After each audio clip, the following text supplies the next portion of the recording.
Let's go ahead and get started. We have a lot to cover today. My name is Amy Cross. I'm the nurse with Molecular Lab, and it is my pleasure today to introduce my friend and colleague, Amy Joy Smith. Amy Joy is a nurse practitioner specializing in functional medicine and integrative at Integrative Medical Institute of Orange County in Southern California.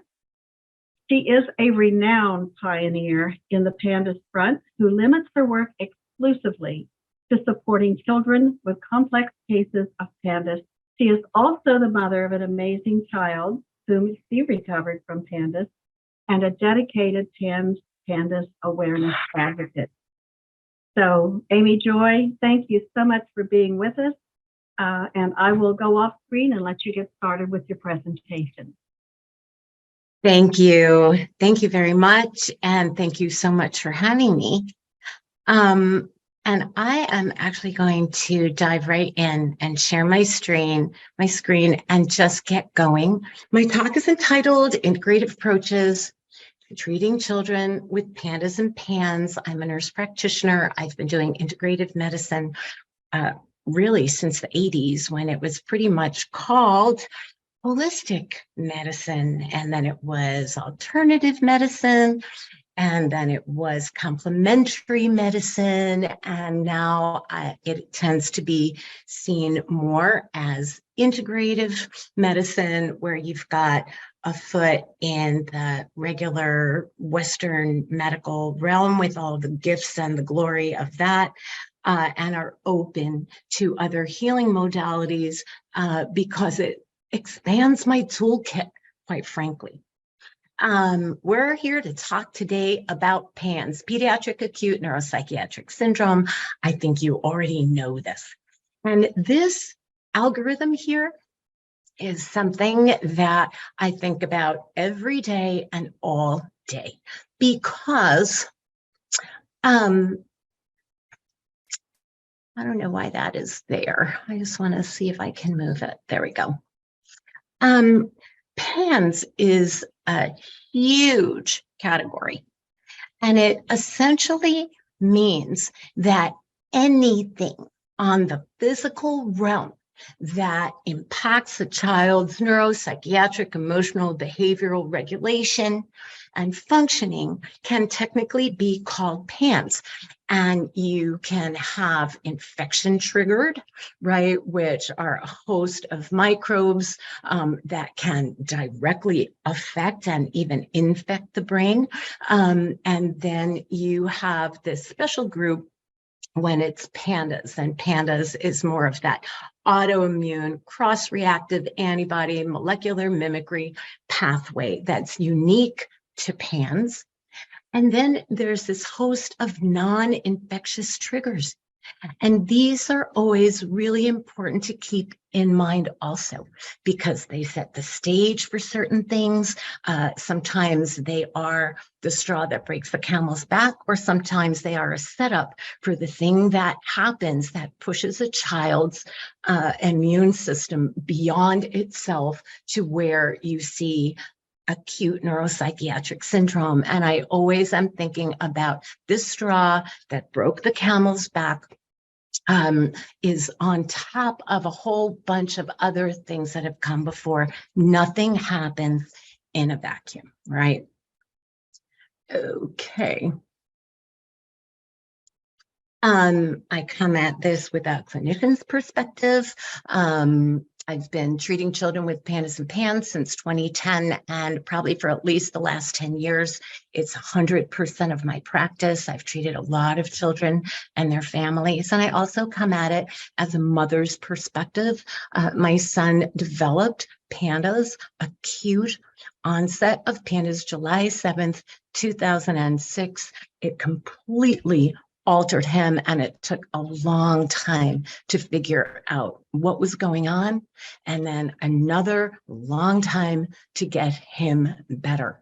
And when it happened, we were in the middle of moving to California, and when I brought him into Kaiser, they looked at me like somehow I hadn't noticed that my child was like this his whole life. Or I hadn't noticed that my son had autism, because he sure looked like autism. You can even see it in his face in that top picture, how different his overall complete persona and presence was than the picture on the bottom just a few weeks earlier.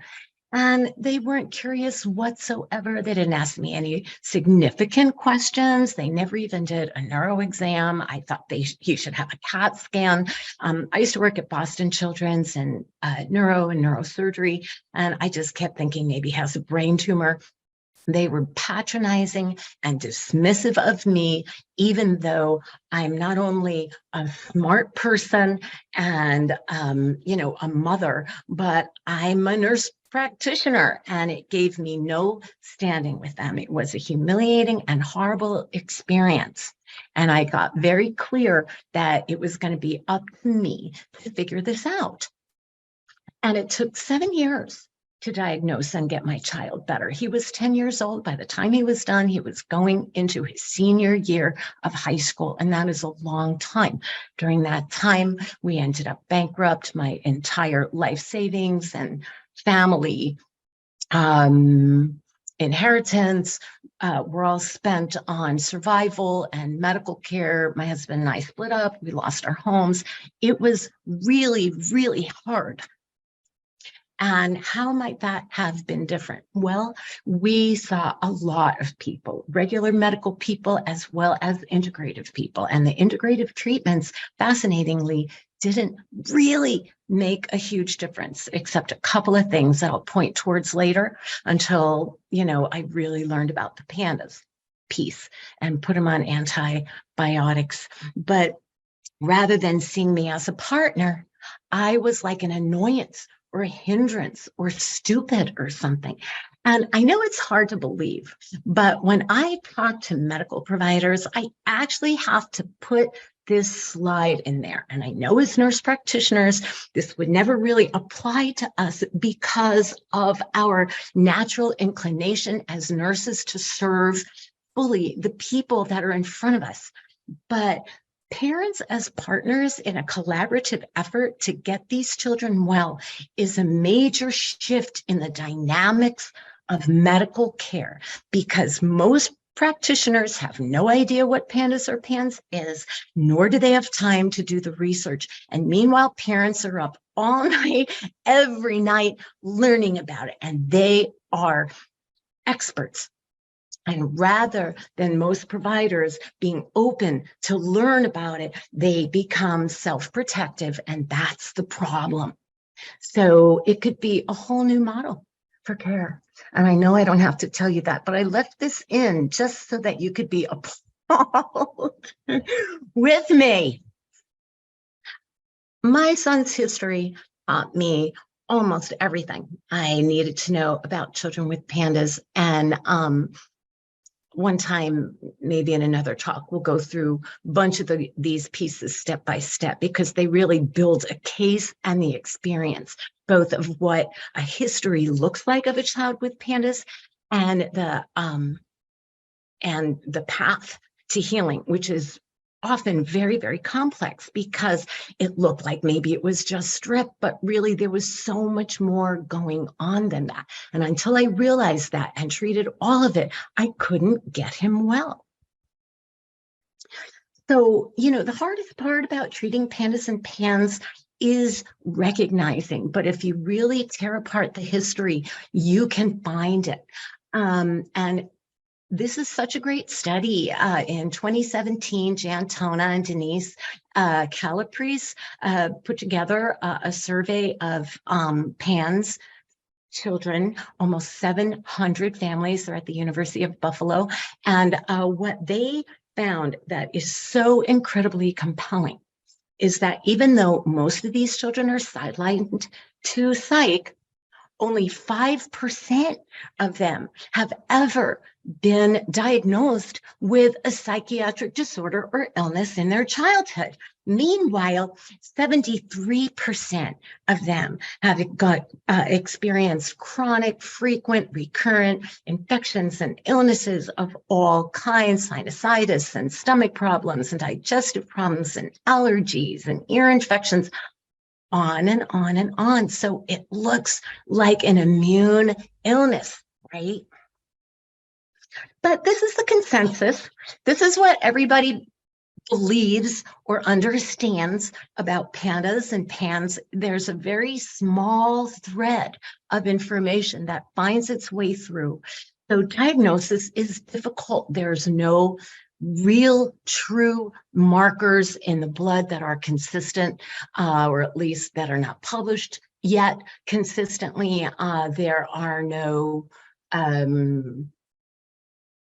MRIs or other kinds of visualization tests at this time that, 100% or 90% of the time you can rely on to diagnose and find this PANS or PANDAS encephalitis.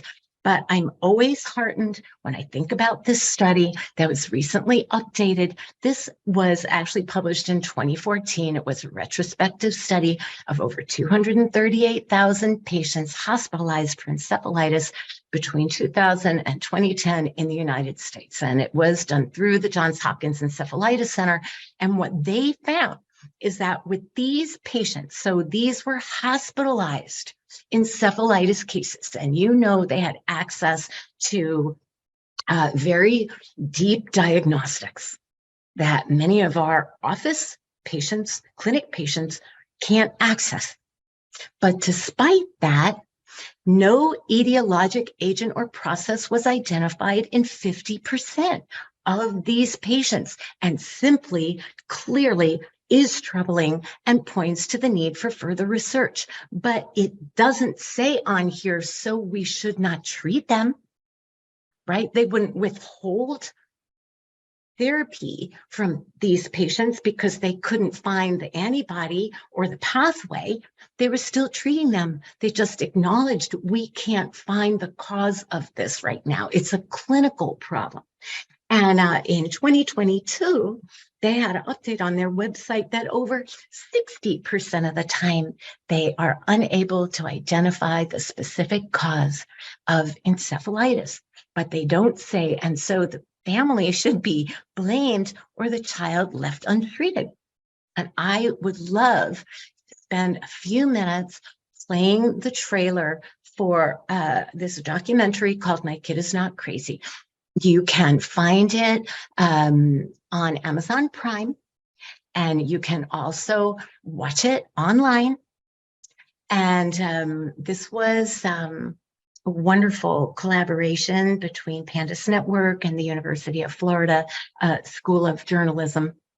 And I am going to just play it. I recommend that many parents know about it already, but it's wonderful for parents to share with family members and other people that may have difficulty understanding what's going on in that family. I think that we were in exactly the same position about a decade ago. Even 5 years ago, we repeated the experiments over and over again, demonstrating this connection between the strep and the OCD. Probably the most effective of those experiments was using antibiotics to keep the children from getting strep and showing that that kept them from getting their OCD and tics back. I suppose there are some people who think new ideas are ugly because they're threatening. I never wanted, nor could I have ever imagined that I would be at the center of a controversy because we just were doing our job. It's like a seizure. It's like watching your child be attacked by a ghost. This is not my daughter the way she was like a couple weeks ago. He's gonna pick things up and he's gonna throw them. He's gonna, hit at people. He's gonna spit at people. Kids are not supposed to be perfectly healthy one day and then completely tormented and very psychiatrically ill the next. She recognized that you can have obsessive compulsive features that come on following an infection. Doctors linked Maury's obsessive-compulsive behavior to a common ailment in children, strep throat. The likely relationship has been coined PANDAS. Anytime a new idea is propagated, there is an opposition to that idea because it takes people out of their comfort zone. It is controversial. The concept got out of control. Every child who had no onset of tics was getting a course of antibiotics. And I don't really believe that antibiotics help OCD. Why is half of this medical community so against this research? It's this great abyss between the medical system and the psychiatry system. I see this inflammation. It doesn't tell me that this is psychiatric. It tells me this is an organic disturbance in the brain. There's just no one in our town who knows about PANDAS, who's even willing to be open-minded to it being anything except psychiatric. One of the things that really sucks, it so sucks, because you're so tired every day to read papers and understand stuff and talk to doctors and say, listen, figure this out. I'm too tired to read this shit and explain it to you. Just do something for my kid. Do something.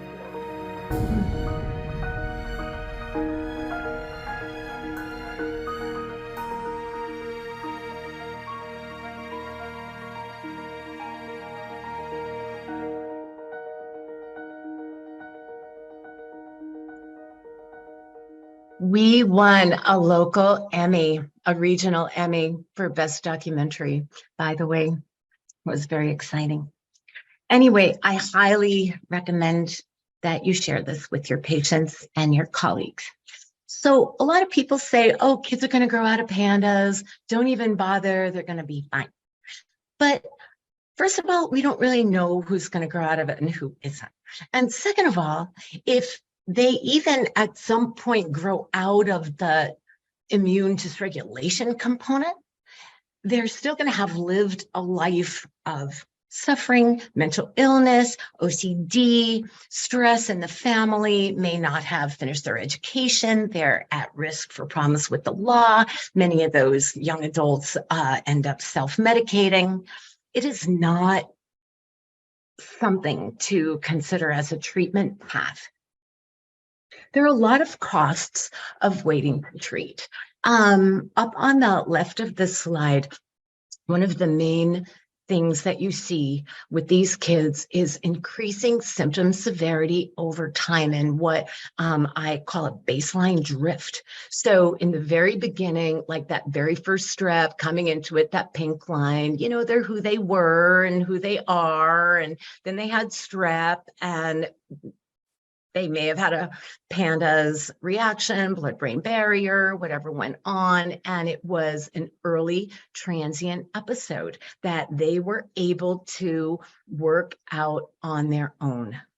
And then it didn't really damage them that much. They just kept going on and being who they were. Then they had another strep episode, blood-brain barrier breach and more antibodies and inflammation. And then maybe they could get back to their baseline on their own, or maybe not. Maybe they just had more anxiety, more worries. There was a coordination problem or learning thing, something that wasn't who they were before it started. And then with each subsequent strep, there can be something left over that doesn't resolve the first time. And some of that is process driven. And some of that I think is tissue pathology driven, right? Because if PANDAS is rheumatic fever, it implies the possibility of end organ damage, which makes sense. I mean, how many times can you have a brain injury before it changes the tissue? Like how many times can you twist your ankle or break your ankle and not end up having some cellular or tissue impact? So the costs are extreme and kids should be treated right away. This is a great case study. When I met Stephen, his parents were in the process of sending him off to boarding school. They thought he was just a really bad boy. But his mom ended up reading something about pandas and really wanted to give him, a little bit of a benefit. And he had some interesting things in his history. He had a lot of illnesses and recurrent fevers and infections. He had episodes where he was doing really well, and then it would change all the way back. So he'd be himself, then he would be way off, and then he'd all of a sudden come back to himself. His mom talked about it as good and bad seasons. During the good seasons, he would do good things, and during the bad seasons, he would rage and kick holes, terrorize the family. And finally, at 16, he had a severely bad season. He was expelled from school, and his parents brought him to Langley Porter for diagnosis. And they said, no, he's a bad boy. This is not even psychiatric. And certainly they never thought it was medical. They just thought he had a behavioral issue. And then his mom brought him in. So on the right, you can see his Cunningham panel. Okay, his CAM kinase was 159, right? The easiest way to read the Cunningham results is just to look at the colors and the lines, right? So you can see that the CAM kinase is significantly in the positive range. And that antitubulin is actually the highest one I've ever seen in anybody. I know they can go higher, but 16,000, as antibodies against tubulin protein, which is so widespread throughout the nervous system. I mean, there is no way that this is not an autoimmune encephalitis. Additionally, he is demonstrating antibodies to the dopamine 1 and 2 receptors, even though it's right at the breakoff point of the normal. I think that range is too broad, right? 96% of the population is the 2 standard deviations right around the mean for these kinds of tests. I think many of us believe that once someone is at the top of the range, it is way too high. He had a bunch of things going on. He had Epstein-Barr, he had staph, active mycoplasma, and he also had 2 independent autoimmune pathways regarding gluten cross-reactivity, which is a molecular mimicry illness, autoimmune illness. He had the transglutaminase 2, which you've got antibodies disrupting the gut, and you've got the transglutaminase 6, which is a direct assault on the cerebellum. Most people don't even test for that. And so we put him on Zith and Valtrex and anti-inflammatories and some nasal rinses and treat him for some yeast.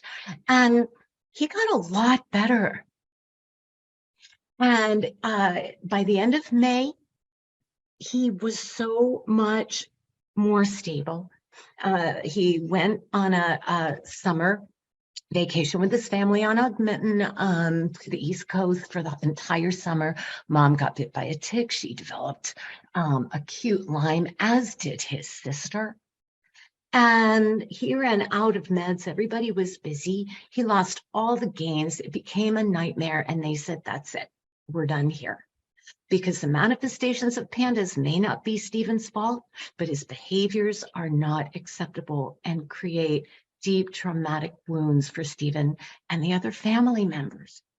So I essentially begged his mom to let me re-engage treatment. We did IVIG, which was covered. And he had a favorable response. Even just a few weeks in, he was already doing better. And so I kept him on prophylactic antibiotics and some other supports, referred him for therapy, which they had difficulty following up with. And then a couple months later, he had a regression when he had, a cold. and his bad thoughts were coming back. We redid IVIG. That was all he needed. He was supercharged. He was happy. They had let him back in school, even though he was literally expelled. Now he graduated. He ended up in community college, and it was an absolute miracle. Okay. So he could have been written off as a bad boy and sent to the bad boy camps and whatever in Utah, or just he had his brain on fire. It was medical, and the kid moved on, and he is a beautiful boy to this day. This is another older kid case study, and I like older kid case studies because most people write older kids off. And I happen to see a lot of older kids. When I met Amanda, she was sleeping with her parents. She had just been fired from her job, stocking shelves in a store because her cognition was so low that she couldn't even do that. She was pulling out her hair, and she had tics and anxiety, and it was rough. I'm going to come back to that video. These were her triggers. She'd been sick her entire life. And by 13 months, she'd already had 2 bouts of C. diff requiring hospitalization. Okay. Age 15, she fell off a cliff. She had active strep. Her mom had strep. Her sister had strep and was a lifetime known carrier. She had early antigen for Epstein-Barr, IgM mycoplasma, H. pylori. That was really hard to get rid of for her. And turned out later, we discovered she had Bartonella, and then she also was in mold. She had really high thyroid antibodies and a lot of dietary deficiencies because of her OCD and her eating disorder. And you can see, I had to do a snapshot of the Cunningham because I wanted everything to fit in one page.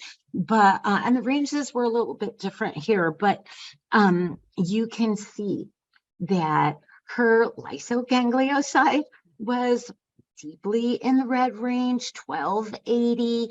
Her dopamine receptor 1 antibodies at 4,000. And her CAM kinase was about probably 39, 140. And which is really amazing for a person who's been sick for a really long time. Sometimes you don't actually see a fully positive Cunningham because the body tries really hard to make adaptations, and you get more into these chronic levels. So anything positive, and especially this positive in a long-standing illness, is, you know, it's very positive. It's really compelling. And I want to show you Amanda. So this is a video. She was actually in the film.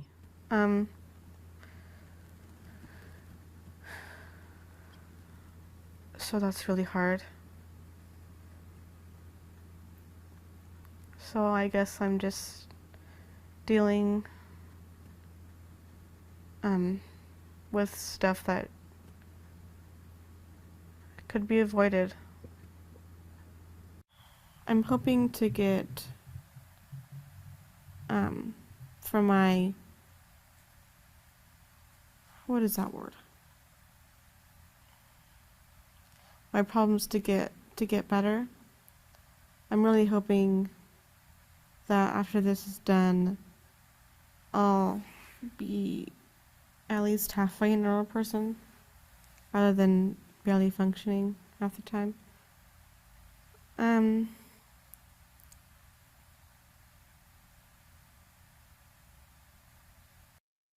For a long time, I thought that I would never be normal. I mean, I wasn't normal. I was far away from being normal at all. And I thought that I would never, ever go out to see the world, or I'd never make it past my house. You know, for a long time, everybody thought that I would never live on my own, but I would have to have somebody live with me to teach me how to do normal things, like how to pay a bill or how to pay my car payment. This is why we do not give up. We don't give up on older kids. And I will also tell you that we couldn't get there until we cleaned up all these infections and the mold and everything. Okay, it is really important to keep the algorithm, right? PANS, infection triggered, on top of non-infectious potential triggers. They all add up to a straw that breaks the camel's back. There, it's always in the story. And I have, as an initial appointment, I meet with parents separately. I review the records. It used to take, I tried to get through it an hour, then an hour and a half. And now I can hardly even keep it in an hour and a half because these kids are really, really sick. And it's all in the details. And I don't like talking about children in front of them. It scares them. I'm not gonna hit this right now, but it's here. There's a lot of confounders to diagnosing PANDAS and PANS. A lot of times people think that there needs to be strep, but this is a post-infectious problem, right? So the strep is very, very often gone. And in terms of strep titers, not all strep has the proteins that induce the titers to the ASO and the anti-DNase B. Dr. Pat Cleary, who studied strep for his entire life at the University of Minnesota and is since retired, always said that those tests are great for the strep from the 70s, but they don't necessarily match the strep from today, right? The child could be in remission by the time you see them. They could be so deep in their altered baseline that they can't remember ever not having been this way. So you really need to listen deeply and spend your time talking over every year of the kid's life, if you have time to make that work, with the parents.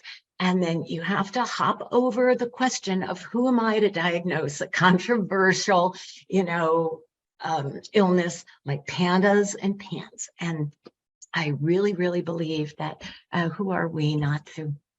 This is just of interest. I won't go over it, but I haven't redone it. But between 2016 and 2018, these were 333 of my active patients. These were the kinds of things I was finding at a lot of sibling groups. I do, as you can see on here, I look for triggers. And you can also see that I have a chunk during this 3-year period of time. I had 64 children with autism. And that is a whole other interesting thing. This is the last case study that I'm going to bring up. Jonathan, who was born perfectly healthy, had a classic regression. At age 3 years, he was diagnosed with severe nonverbal autism. They initiated a biomedical treatment, which is nutrients and epigenetic exploration and ABA therapy, things like that. He was doing a lot better. And then a few months later, he devolved again. So the provider that was seeing him, Dr. Jerry Cartsinell, tested for strep, and he was strep positive. So they put him on Zithromax for 30 days, and he was, so many of his capacities, his pre-autism capacities just began to come back, but they couldn't get him off the Zithromax. So he was on it, then on other things, and we ended up doing IVIG. And after a full year of monthly IVIG, where in this case, I believe it was warranted. Most of the times, I'm not sure that path is warranted, but for him it was. After a year, he lost his autism diagnosis. So that's something to think about. Here's my treatment principles. Identify, treat, and remove infections and immune triggers while reducing inflammation, and consider immune modulatory therapies. That's always where I start. We're going to walk through that. And here's the JCAP guidelines. It's important that you have that in your office, that you adopt these as your protocols so that you have coverage and credibility and a reference. So, immune-triggered brain inflammation because of a dysregulated immune response. If it's PANDAS, that's not always true with PANS, may not be that, but with PANDAS, you do a lot of testing. I treat to the trigger. I use testing as a roadmap and I treat everything I find. I'm not that person out there looking for the one big thing, one cause. It's a lot of little things added up, and I don't step over any of them. I treat them. Then at the same time, this is a brain on fire. You gotta get the brain inflammation down. These are a bunch of things that I use. I have some other things embedded later that we can talk about. And for severe cases, you always have to consider immune modulatory therapy, whether it's steroids or IVIG. We rarely can even get plasma exchange anymore. And Ritux for me is very last resort, even though sometimes kids need that. And most of the time, I find I do have time. If I can just work hard to get the brain inflammation down, it's going to give me a chance to look for and treat the immune trigger, because if you don't do that, then you can do IVIG, but the trigger is still there. And the whole thing isn't going to necessarily resolve. And I think that's one of the reasons why kids get stuck on these like IVIG rampages, sometimes on Facebook. Oh, we're going for our 70th IVIG. I'm not really sure that it's necessary. I've never had anything like that being necessary. I do a very broad-based look of infections based on their symptoms and their history and what their family has and what's going on, you know, during the season and in their school. I always do throat and nasal cultures, not strep cultures, full aerobic, anaerobic, and fungal in the nose, any other cultures as necessary, viruses as we have to. It's important to remember PANDAS is a diagnosis of exclusion. So sometimes you have to look at autoimmune encephalitis markers, other kinds of things. I've seen lots of phospholipid antibodies and cardiolipin antibodies, and other things that can be just a huge trigger. I mean, gluten has a lot of cytokine pathways for people that it's relevant for that are very, very similar to PANDAS pathways and can end up going down the interleukin Th17 pathway that sets the stage to break the blood-brain barrier. And so I just try and find as many things as I can. I do Lyme and co-infection testing if it makes sense. I have a number of patients that have a post-COVID onset or a recurrence, and I treat them usually aggressively in a manner similar to treating PANDAS with steroids. I have, you know, as an integrative practitioner, I have a bunch of antiviral herbs and tools that I really rely on. These are my main things that I would go for around a post-COVID problem. And I find IVIG really, really helps quickly. Post-COVID onsets, exacerbations, or any nervous system problem. There's a lot of hidden sources of infection to think about. Family reservoir. You have to treat the family for what that child has that's active infection. Otherwise, they can't resolve, right? Because they're constantly around it. Yeast and fungal infections and overgrowth are everywhere. So many kids have been on antibiotics without probiotics or yeast treatments. They have flakes, they have rashes, they have itching galore. It's very important to treat those. There is a strong role for tonsillectomy with human tonsils as a primary reservoir for strep. And we've also seen quite a number of other bacteria grow out in cultures after tonsillectomy. And they also may contain those cytokines, that interleukin 17 that has been demonstrated to break the blood-brain barrier in children with PANDAS in the mouse models at the neurobiology lab in Columbia, where they're doing that work with Dr. Dratan Agayu. So not all tonsils actually look infected or are enlarged. It's an empirical treatment pathway for kids that are not resolving. Molds can be a very common hidden trigger. This is not hidden by any means. You're not gonna see molds that looks like that in someone's house. If you do, I would be shocked, but it's going to be more subtle. A lot of kids have mold illness, like a shocking amount.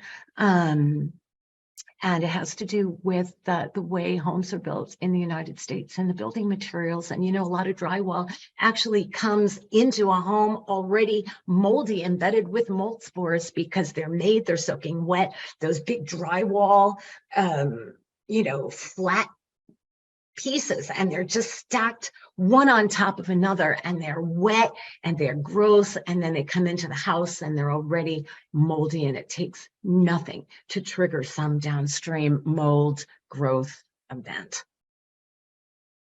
Mold illness can look exactly like PANDAS. It happened with my son in his junior year of college. So he was doing really good. He went off to college. He was doing great. And then in the fall, like maybe October or November or something, in his junior year, he was living in a home with a bunch of friends. It was loaded with mold. I had no idea. He developed what we figured was a PANS flare. He also had a sinus infection. He also ended up having Epstein-Barr, as did a couple of his housemates. And I thought it was that.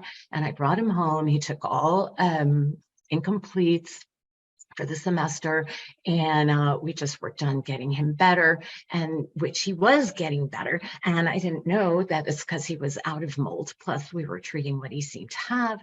And then a couple months later, he said, you know, I have all these incompletes. My stuff's in the house. How about I go back down and just finish, you know, last semester and be with my friends and all that? I'm like, fine. So he went there, and then 2 weeks later, he called me in the middle of the night, sobbing, and I could hardly understand a word he said. And I went down there to get him, and I just walked in the house, and it stunk, and there was mold everywhere, and in his room, and behind the bed, and under the mattress, and in the hall, which was right next to this bathroom with no window, and the fan was broken. Everyone took a shower there, and he was like ground zero, and it was awful. We left all his stuff. We just threw it all at the curb, everything, because when you have mold like that, it penetrates the stuff, and it's really a problem. And not everybody is susceptible to mold. There is a genetic HLA accountable for that genetic susceptibility. And what happens in there is that the immune system doesn't recognize the mycotoxins or whatever other biotoxins. Maybe for some people it's not mycotoxins, it could be petroleum products, but or whatever that might be.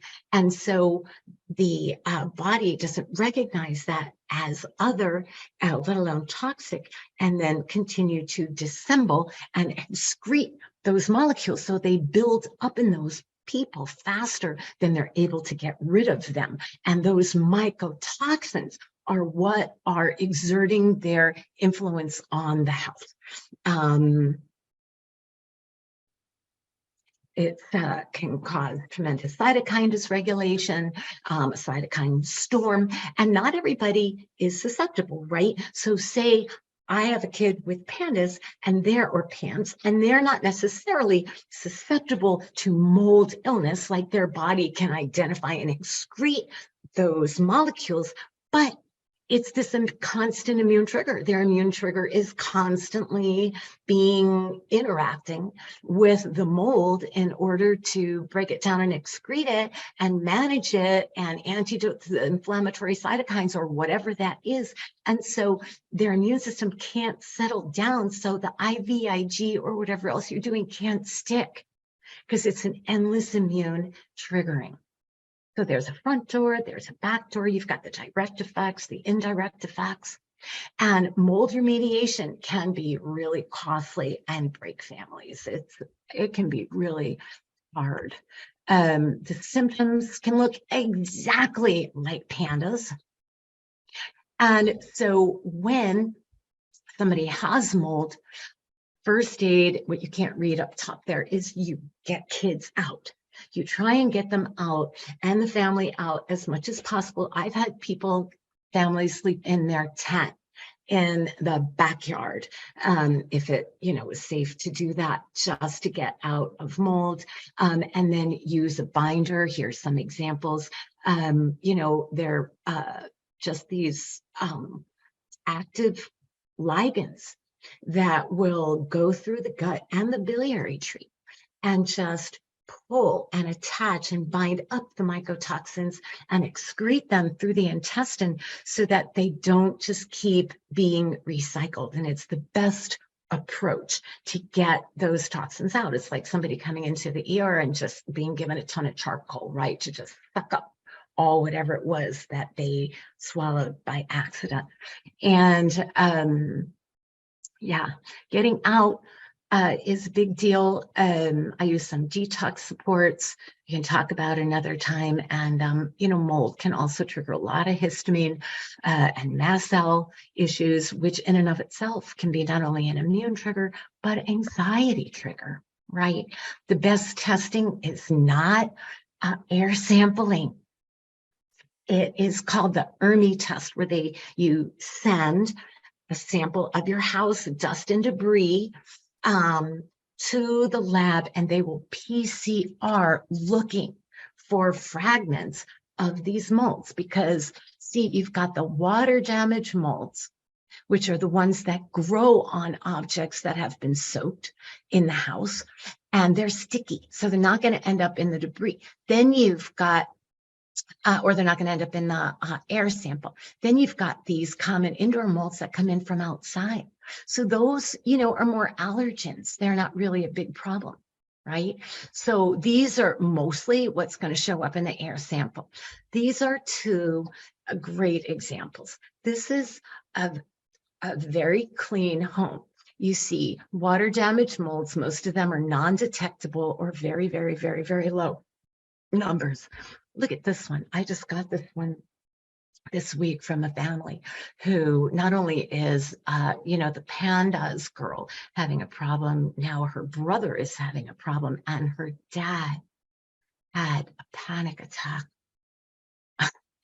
So the whole family is reacting to this. This is an extremely positive water damage, and they had remediation. They spent a lot of money a couple of years ago.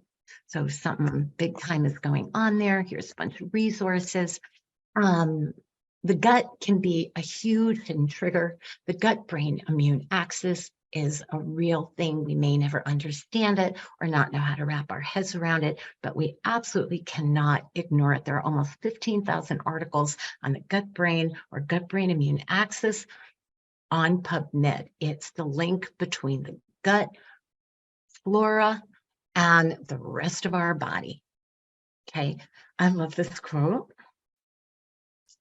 I'm not going to go over this, but I thought it would intrigue you to know that trillions of gut microbes. So we have more gut microbes than we have human cells.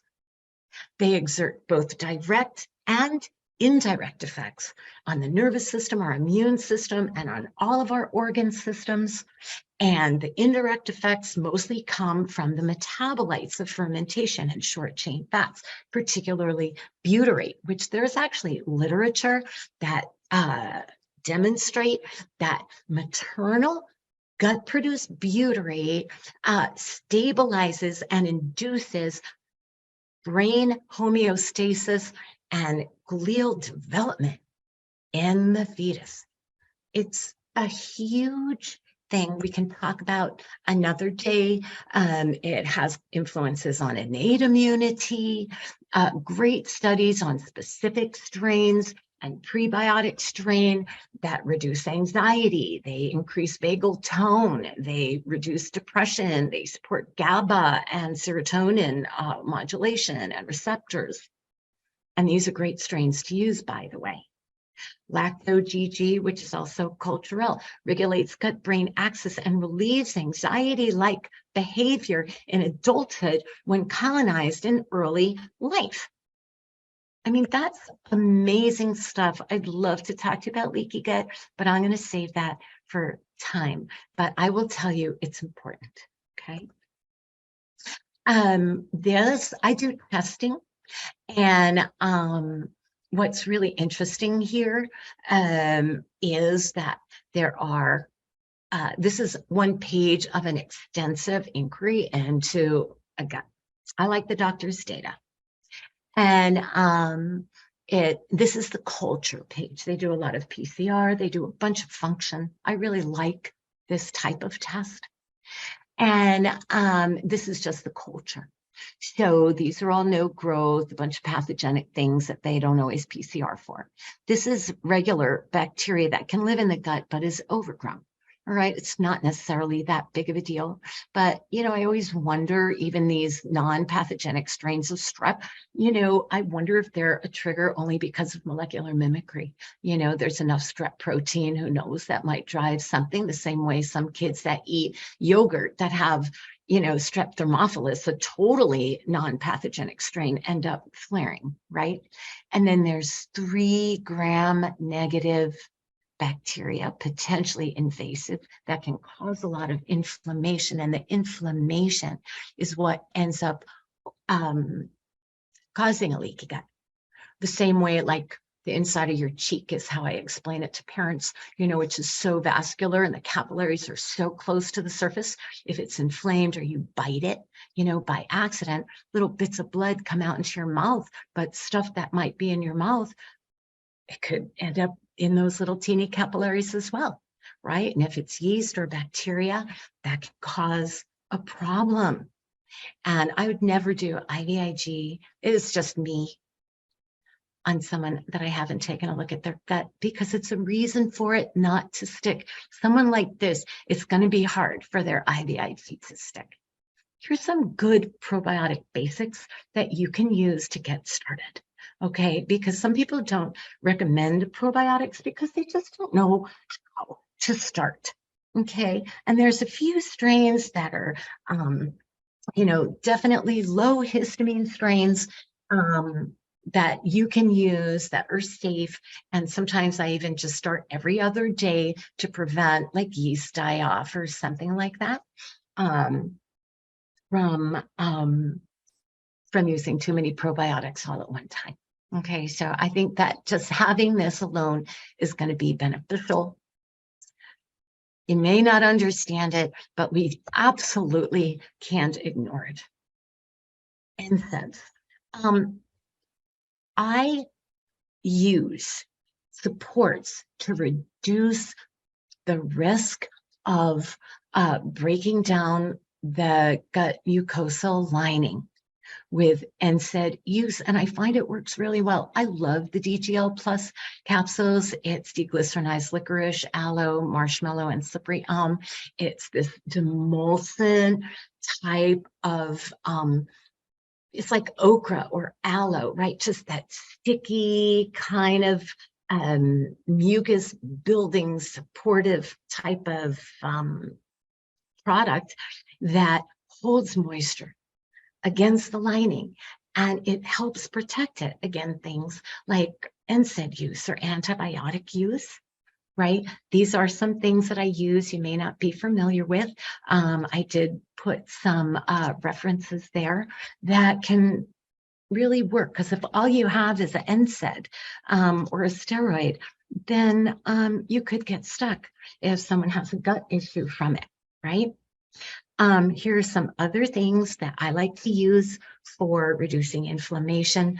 And on the right here, these are some supplements, some herbal products and antioxidants and amino acids that I like to use for actually stabilizing the blood-brain barrier tissues and the tight junctions themselves, because like the same as if I say broke a toe, you know, you've got the inflammation, all the fluid shift and the process there and the pain to deal with, but you also have the bone, right? The actual physical nature that you need to deal with. So here are some other great options for you.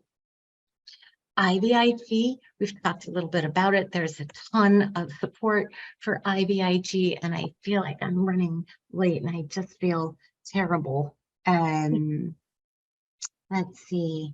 Okay, I'm just going to take 3 minutes somehow and zoom on through it. We've talked about IVIG actually quite a bit, so we can talk about it another time. Here is, this is how I think about helping families and kids. You got to reduce their stress. And here's a lot of wonderful ways to do that. Here's some great ways you can reduce their anxiety, including encouraging parents to stop talking about their child's illness in front of the child. It scares them and it shames them. Here's how you can support their sleep. These are tried and true. We talked a lot about digestion already. It's very important to do what you can to improve the child's health. And this is my approach to nutrition. Sometimes there are things you can sneak in, right? Like fulvic minerals and collagen protein. And that's true. After school, ways to kind of clear the palate of whatever germs they might have come out. Probiotic lozenges, xylitol gum, or the lollipops can help. I used to keep those things in the car for the way home, and give them to my kid. These families need a ton of support. Marriages hanging by a thread. All of a sudden, parents are homeschooling children at twice the national average, and a bunch of kids can't even go to school because they're too sick, and they're at home, and yet many parents get blamed.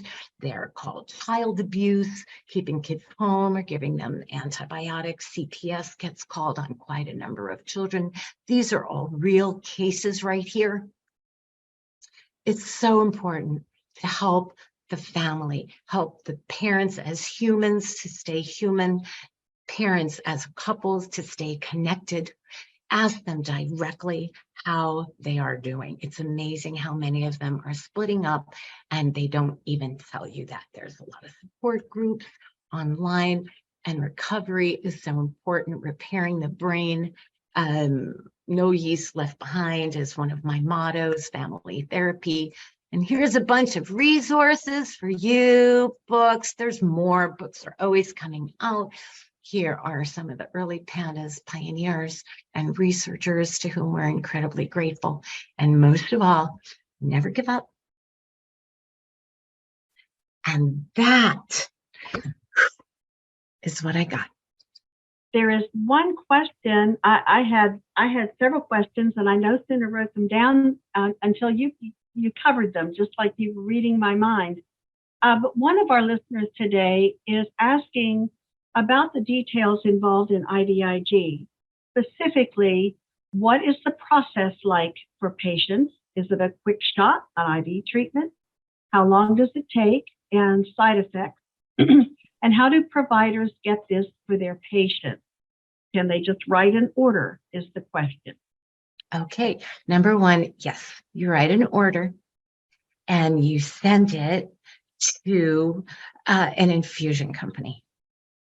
And there are a number of home infusion companies that specialize in IVIG for neurologic purposes.